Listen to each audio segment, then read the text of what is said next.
a great view. So there was a bench in front of the picture window? Yes, there's a bench in front there, another one like this here, and another one over there. It always just fascinated house to me, it was full of so many things. It's just sort of a big front hall, we would call it.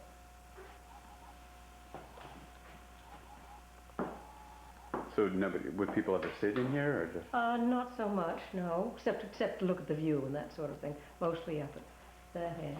This is a fireplace, and you can see, well, the decorations have faded for some reason there, but take a picture of the other ones, they're better looking. This one. Okay. Which room is this? This is the dining room, and here, this is one of the doors that my grandmother decorated. You see it's paint and burnt wood. Can you get over here where you can see the light?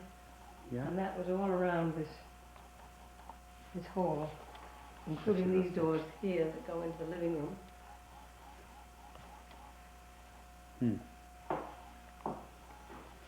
What about the ceilings in the dining room too? Oh yes, let us go in here then.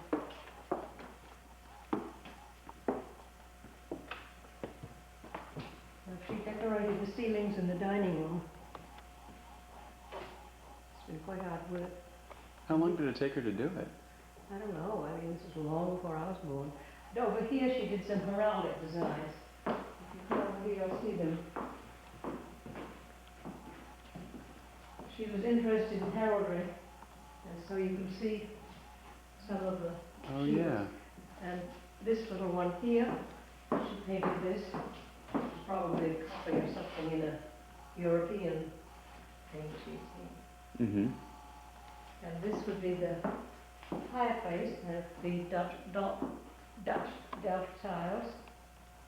They're quite handsome, and all along the top, the railing all along the top was covered with lovely plates.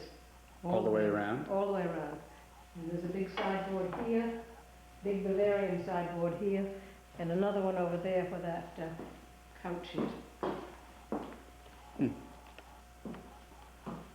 The dining room table was in the center of the room here, and here there was a side table, and always the breakfast things were put out here to help us out for breakfast. It was always sunny. Where did that window look out? That looks out onto the gravel driveway, which is out here. The driveway was gravel, but the shrubs weren't there.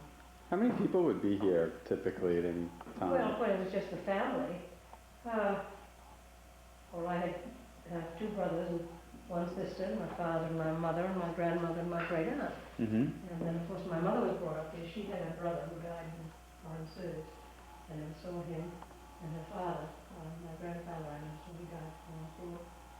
And I imagine all parties. I imagine they had some big parties. Big parties. People used to have big parties. Now that went out into the pantry, where that door is, and it was lined with shelves with china and glass on them. And then it went further around into the kitchen. And in the kitchen there was a great, huge cast iron stove that went right to a big oven that went right down to the ground. And I went out to find it a few years ago, and it was gone. I don't know why anyone would take it out. It was such a solid thing. It looked so fine there. And so let's go here.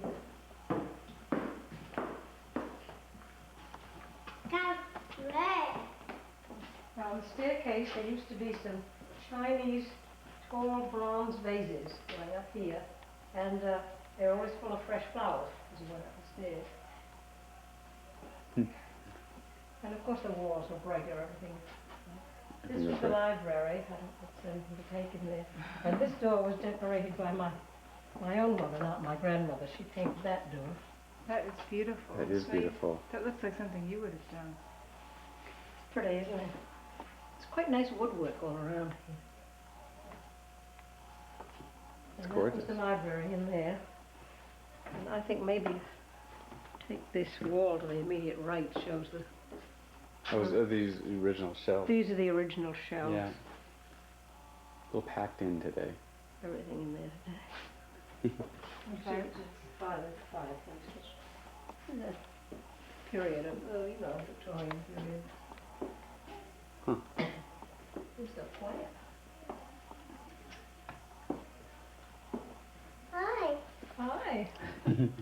Hi. Now this was the living room. Mm-hmm. and they use it for a library now, and it's all blocked off with these big shelves, so that, but it was a very light room. So if you walk up to the very end, I'll show you where the grand piano was. Okay.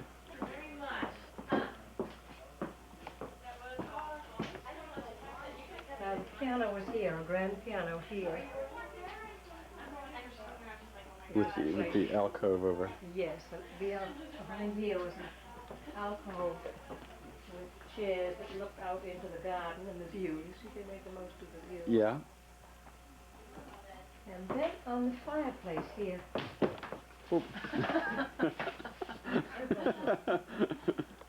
Not a professional. Of course, there were sofas and chairs on each side of the fireplace with nice chintzy things on. Now this was decorated around the fireplace by my grandmother, all these little cherubs. And she never finished it. She became sick or something and never quite finished it. She drew it.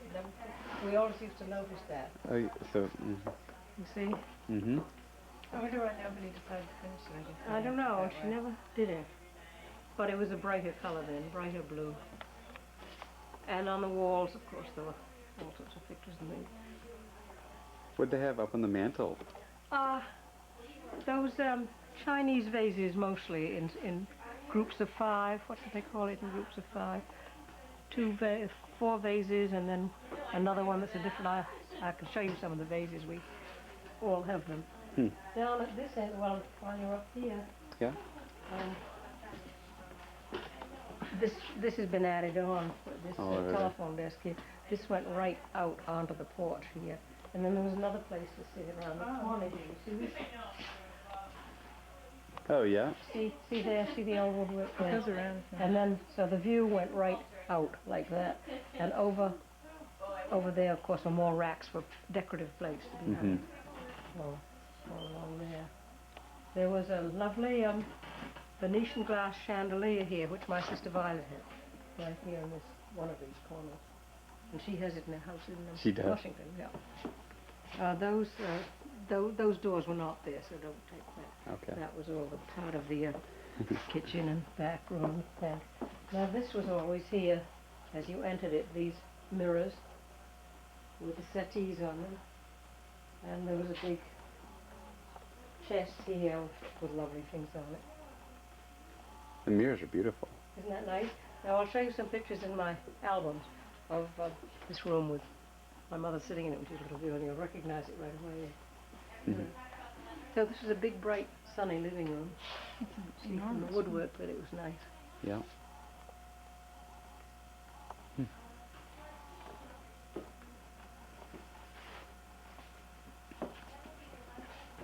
Another beautiful door. Lovely doors, yeah. These were, and of course these doors were always opened, kept open, so you could walk right into the living room. Was the living room used pretty much just for entertaining? No, or? we used it every day, all of the rooms. You did? That living room was always rushing in there. Library was quieter because you read in it. And that was a coat closet in there. Big front hall. So nobody really sat in the front hall. That was just. Well, just occasionally we would, because it's such a nice view there. Yeah. I mean, that's what that inn was for. And there were not those tall chairs, there were lower chairs. So I can remember the chairs that were right there, and they're in Dublin right now. And then this hallway went down to the kitchen. This is the dark hall, went down to the kitchen. These were the back stairs going up 2 flights of stairs, and the kitchen is in there. A great big range. But it's no longer a kitchen. No, they took the stove out, so it's no good as a kitchen. But there was a pantry and a china closet, and kitchen pantry. Always had cookies in it. What you remember? What I remember. Things I remember. You want to go upstairs? I don't think much shows upstairs. Sure. Well, it'll be fun. Yeah, see the different rooms and whose room was whose. It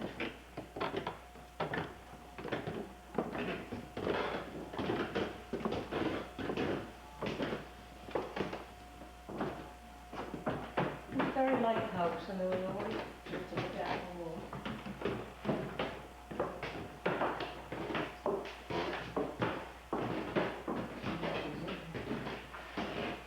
This was my great aunt Mary Tappan's room. more cabin. And she had a little fireplace, a beautiful view. She was born in this house, lived here all, actually I think she was born in Highwood because the house wasn't quite finished and lived here all her life in the summertime. Lovely rooms, lovely Where did she view. live in the winter? She lived in Boston, 44 Beacon Street.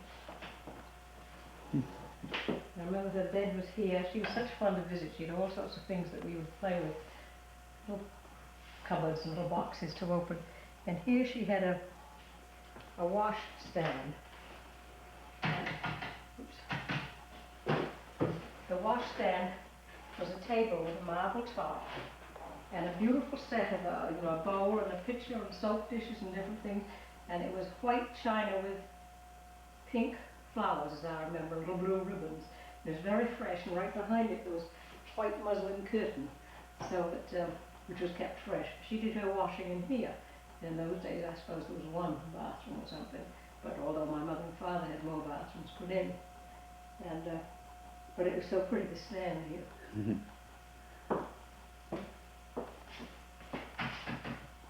I'm glad they're keeping it all white, and they do over the floors, as you can see. Keeps it bright. Yeah. So this was out in Mary's room.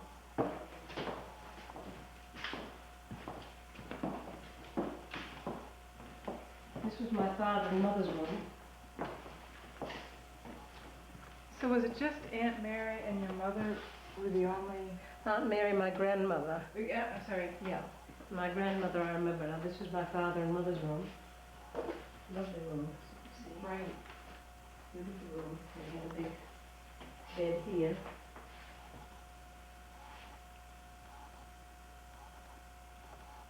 And this was where my mother, the porch was made so that she could have a little more light. And so that's where she stood outside in her wrapper and watches playing with me.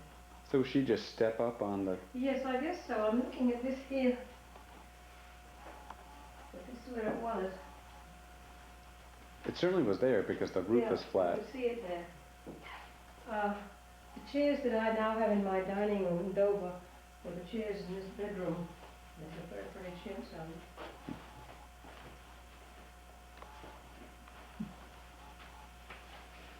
And then they had a... And did... Were your parents and your aunt, they lived near each other in Boston also? In the winter? Yes, we lived at 93 Beacon Street, which is down the foot of the hill opposite Arlington Street. Mm-hmm.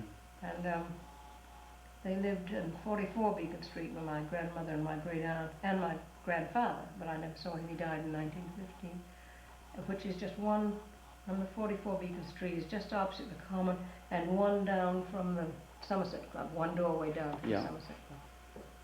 And where else would they go besides Tanglewood, would they?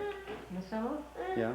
I think when they were in Europe, I think they'd done most of the traveling. They were here. Yeah. Well, couldn't be a nicer place to be. This room was a bathroom that my father and mother used, and there was a door in there. It's not a bathroom now, as you can see. And this room was my grandparents' room. I always thought it was my grandmother's room. Now all these rooms are used for practicing, and you can see quite a lot of music goes on here.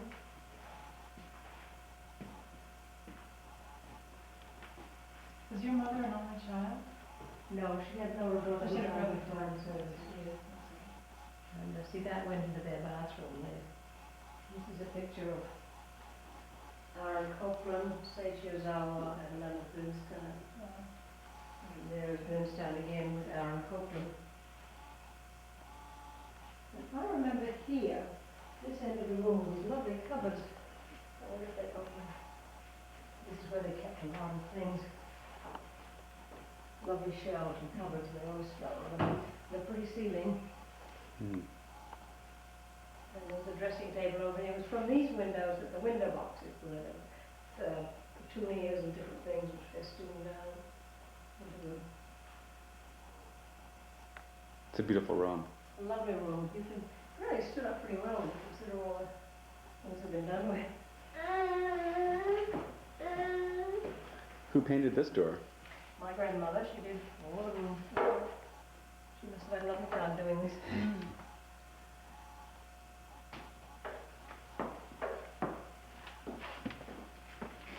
And in here, this would be my father's dressing room. He was away when he back. This is his dressing room. What do they call this? The Louis Spire Memorial Studio. And so this was his dressing room. A lot of nice cupboards, keep things in. And the fireplaces, you can see, have all been blocked up. Mm-hmm. And this room looked out onto the garden again. And the children's rooms, which we'll come to in a minute, were out here. Now there was a railing all around this balcony, so none of us could fall out.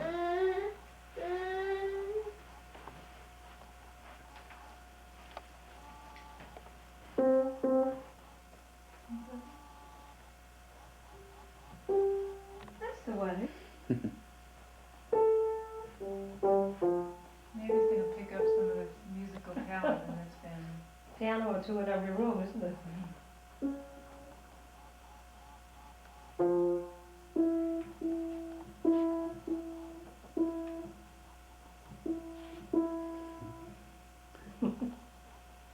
New composition.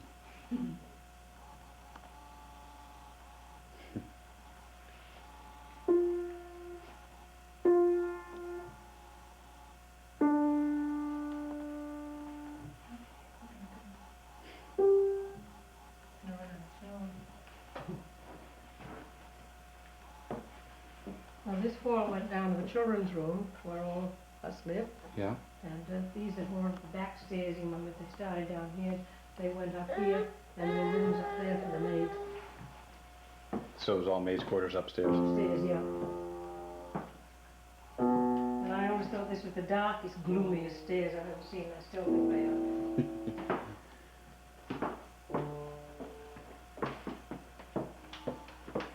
And this was a bathroom. And then we got down here, you went right into the, this was my, doesn't look like anything now, it was my grandmother's bathroom. And my great aunt who had the lovely washstand up at the room up there, Yeah. she would come down here, and in here was a beautiful tin bathtub surrounded by mahogany, and this is where she would come down for a bath down the whole bathroom here.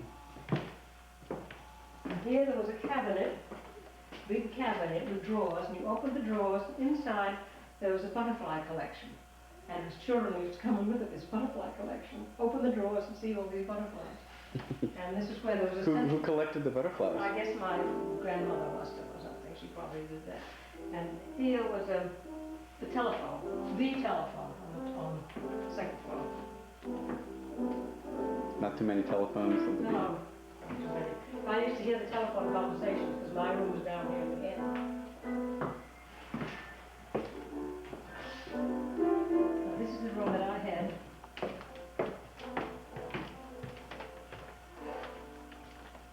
And there were two beds here, and a great huge closet, which was wonderful things in there. Everything's rather high ceilings, you can see. Yeah. And a beautiful view going out here. In my house in Dover, the desk that's downstairs in the library Yes. used to be right here. Then I went up these little steps out onto the roof here, which had a railing all around it.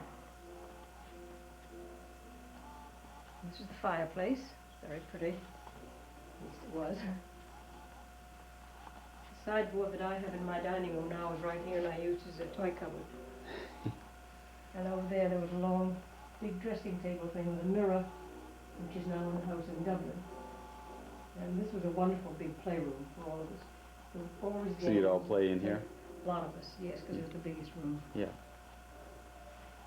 How did you come to have the biggest room, Gran? Well, I guess Sheppy and I started out because we were the oldest, and then I had it, and then as Sheppy got older, Sheppy and Peter were given they built another wing for them down there, which you will see. Violet's room was this one.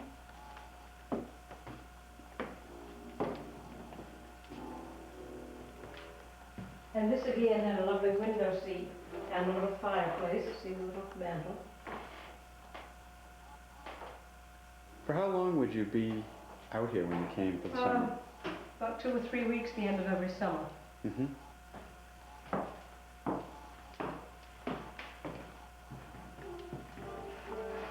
And this room was an extra room that my brothers used to use, or one of them, I guess, until my parents decided they needed more room. So there was a bathroom down there, and they built another wing beyond that for them. And I always remember this fireplace with little shells on it. But it was a wonderfully noisy house, full of children and people and laughter. There was a clock on the stairs. An old grandfather clock? Old grandfather clock. Now this was my bathroom. It's no longer a bathroom. We went down there for the children's room, and the boys' rooms were built up beyond that. I don't think there's anything to see there anyway. You can't step down anymore. At least that's about all that's left of the house.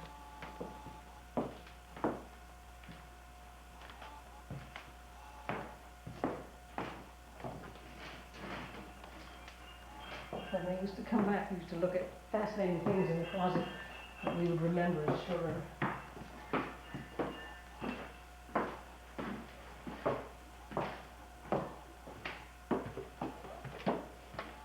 Is there anything left of the kitchen now, or not? I don't think so. We'll go down and look, but I don't want to go down those dark stairs because I just don't like them.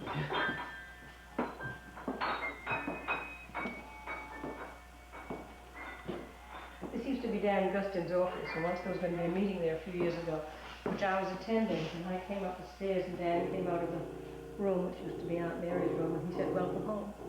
So nice. Now we have a piano player. That's right. And there was a cook and a waitress here, and we would bring our own, the children's nurse or governess, and we all fitted in. We were all such a happy town. Wonderful feeling about it. My mother would bring along a maid just to make it easier, and everyone got along so well. And they're so nice to the children. I guess they supported it well. Come on now.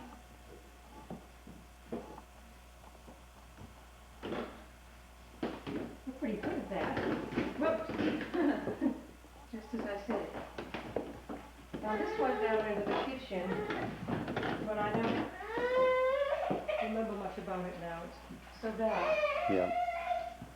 And none of the kitchen is left.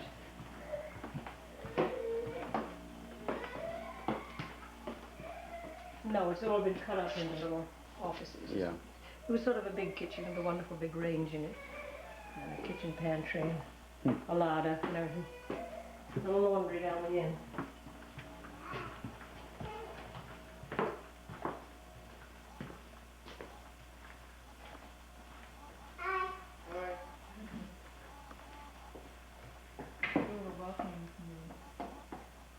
It's fucking home here. Hi. Hi. Yeah, Brian. I can remember window boxes here and window boxes coming down from the windows upstairs. Out here, there were window boxes. And it was a gravel driveway.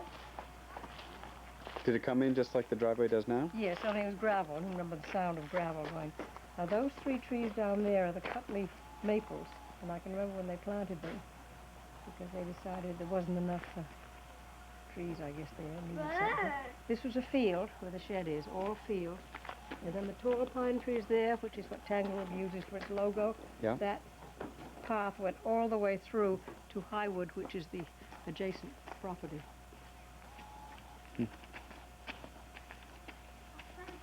You were telling us how they used to mow the lawn? Oh yes, they used to mow this lawn here.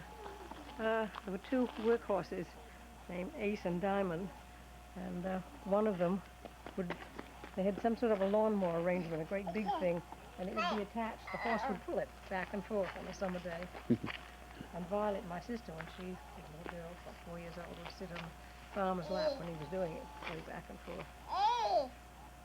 Yes. Wow. Is that a rock? It started school here, and which was then called the Berkshire Music Centre, now is the Tanglewood Music Centre. And such a famous school. He said he wanted it to be the best in the world, and I guess it is now.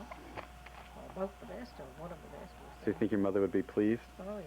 They should both be very pleased. She'd probably be surprised at how famous it's become. Possibly. But it certainly is very good. They used to have summer festivals up here. They had different orchestras. But then Boston had been here. I think they were in adjacent farms out in the field or something like that. And then Mother gave this. Then they, I remember I was sitting in Symphony Hall there, and she said, what would you think if I gave Tanglewood to the Boston Symphony Orchestra for their summer festival? They want to make it their summer home. And I said, I thought it was a wonderful idea. Certainly none of us were going to take it on. And so we went behind in the green room and told Kuzovitsky after that, and he was so excited. I think the roof just about went off Symphony Hall. He was so excited about that. And that's how it all came about. What do you think of when you think of Tanglewood now? Well, I just think it's wonderful, such a success, and that that it seems so many people can enjoy it. And the beauty of the place is still here, despite the crowds. I mean, I like the crowds because they're a colourful crowd that are here for pleasure. They're not here for scrambling to work or something hectic. They're here in the serenity of summer. And a great many people come from New York, and so near New York. And that lawn there is just full of people in the summertime, having picnics. And some of the best music, and of course the Tanglewood Music Center itself that the students use. They're professional, they're musicians, and it's a very prestigious thing for them to get here. They go through a great many what do you call it, trials before they auditions before they get to the school. And they really work their heads off for 2 months. They're here July and August. How was Tanglewood named? Tanglewood is a name that my great-grandparents and their neighbors who lived next door decided on Highwood, and they decided in Tanglewood, and the two names went together. And my great-aunt was born over in Highwood because Tanglewood, this house, they were still doing some things to it at the time of her birth, so she had to be born in a neighbor's house. In those days, babies were born in houses, not in hospitals. So she'd lived here all her life, except for her in Boston in the winter. And my mother lived in the same way with her parents and her great-aunt. She always lived with her sister and her brother-in-law, Richard Dixon. So that's how it got its name, and they just thought of a name. And I know that when Hawthorne wrote his Tanglewood Tales in the cottage down here,